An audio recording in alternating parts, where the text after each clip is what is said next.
Back with another video. I'm going to be starting to upload these in a sort of a mass-produced manner, because I just have so many topics I want to cover. This one's going to be a fun one. So I know a lot about military technology. This isn't just some vague speculation. Military is pretty much my biggest interest in terms of physical things that are happening on Earth. You know, outside of like hobbies, it's just knowledge that I like to know. This video is going to be about the different ages that are going to occur in the moderate future. And I think this is almost certain what I'm predicting. It's possible to predict the future. People have done it before. There's people who predicted mobile phones, screens, the spacecraft. We actually do have reusable spacecraft like out of sci-fi. It's a real thing now. We have there is already a military spacecraft which can leave Earth and then return and land on a runway. It's all very real, and there's SpaceX is working on some even bigger things than that. They have, of course, the Falcons, Falcon Heavy, that type of stuff, and the Starship, of course, which is in development. But anyways, I just wanted to reinstate the fact that I have actual knowledge on this. So I'm going to get this started with sort of a rundown of what age we're currently in, because a lot of people, war is a very complicated thing, a very, very complicated topic. There's so much happening, and a lot of people don't really understand how a war is fought these days. But right now we are in the missile and bunker age of warfare. This is very apparent if you look at the recent conflicts between Iran and Israel. It was literally all about missiles and bunkers, and then of course bunker busters. So the age of warfare we're currently in, the technology available is ballistic missiles, which launch up very high. They go very high into the atmosphere and they come down very quickly. And it's that speed that makes them devastating. And then there's air defenses for intercepting these missiles. The air defenses of today's day and age, they're actually missiles too. This is of course evidenced in Israel's Iron Dome and Arrow and David's Sling system. All of those are missile defenses. And then of course there's the whole bunker aspect, bunker busting aspect. I mean, that's actually pretty obvious. Everybody knows what that is. Everybody knows that there's bombs designed to penetrate bunkers. So anyways, in the coming age, this is where my first speculation starts, but this is all very reasonable based on everything I know. The next age will sort of be a continuation of this one. In fact, we're not really going to move out of the bunker and ballistic missile age. They're just going to get more developed. We're going to have deeper bunkers, more hardened bunkers that are impossible to reach or damage by modern weaponry. This is probably going to happen in Iran. Iran will probably build a new hardened facility, more hardened than Fordo, more hardened than Natanz, or Bouchefer, or their other nuclear facilities. They're going to construct a very wildly expensive, very well-defended bunker. And the US will find that we don't have the armaments sufficiently able to even minorly damage this. So we're going to develop a new armament, and here's what it's going to be. It's going to be a ballistic missile.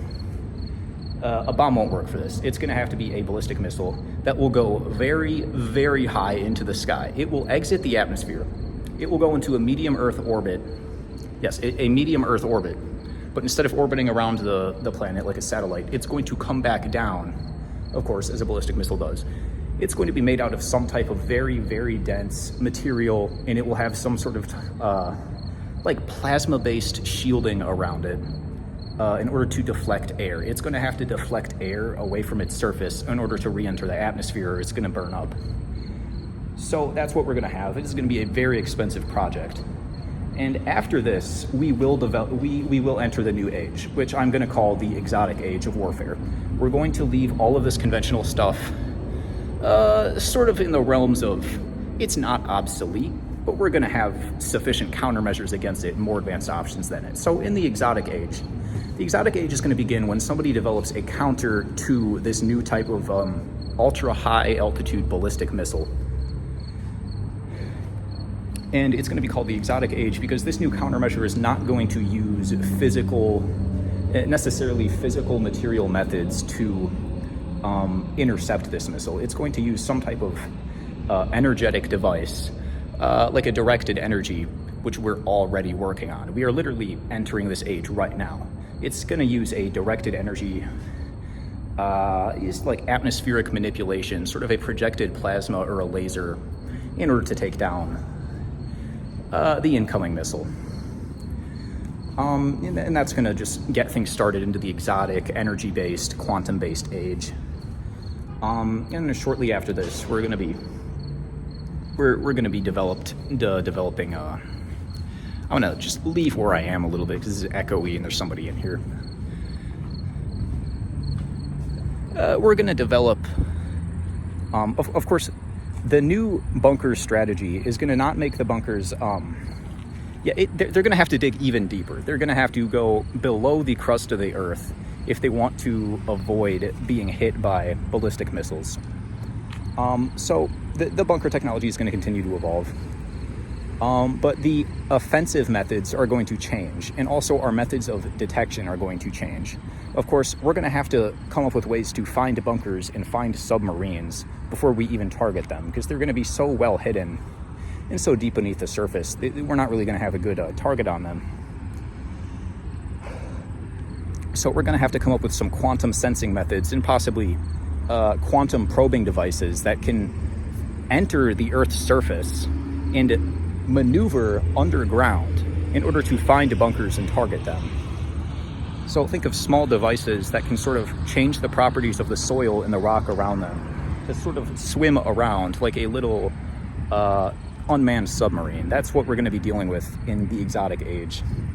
And then, of course, just a proliferation of sort of energy-based force field weaponry, because physical materials simply aren't sufficient to travel at the speeds that would be necessary and to penetrate at the depth which would be necessary to effectively harm enemy forces in this age. After the exotic age, we're going to move into the von Neumann age, which will essentially be the strategies. So at this point, sensing platforms will be extremely developed. Offensive platforms will be extremely developed. And basically any sort of conceivable bunker, spacecraft, space station, submarine will be able to be found and targeted. Notice how everything I'm saying is perfectly reasonable. Okay, in the future, we're going to have the technology to find any submarine, find any bunker, find any spacecraft, satellite, and take it down using directed energy methods. So the solution to that is the von Neumann age, which comes after the exotic age. Or I should say the directed energy age. Of course, that's more down to earth. The von Neumann age is based off of the idea of von Neumann probes, which are self-replicating machine probes. And that's what we're going to be seeing in this age. So imagine China or the US or Iran sends up a satellite or a spacecraft into space. And we track this satellite, we know where it is, but then it does something unexpected. It develops another satellite. It develops another probe using its own internal factories. And then this probe, let's say, finds some other asteroid in an asteroid belt, collects lithium, magnesium, manganese, silicon, and it constructs another probe. And so we sort of have this generational explosiveness where a single probe can be launched into space or, well, anywhere, the ocean, it's not necessarily space-based, and it can develop an exponential, non-finite amount of probes from there. The reason for this being is that you cannot find all of them. You cannot, even if you could detect all of the probes, even if you had the sensor platforms to detect all of the probes, actually destroying all of them and reaching all of them it's unfeasible. That's going to be the very core of the von Neumann age. It's going to end us up in a situation where warfare and strategic competition is this sort of infinite, unbounded thing that continues forever without any clear end. And it's going to continue to evolve in ways that look like the expansion of a space-based civilization from Earth, because that's what it will be. There will be an expanding space-based von Neumann self-replicating probe ecology, an ecology that forms in the solar system. And it's going to be probably, pretty much certainly, descended from military operations. Everything I've said is not wild speculation. Literally, the smartest person in human history,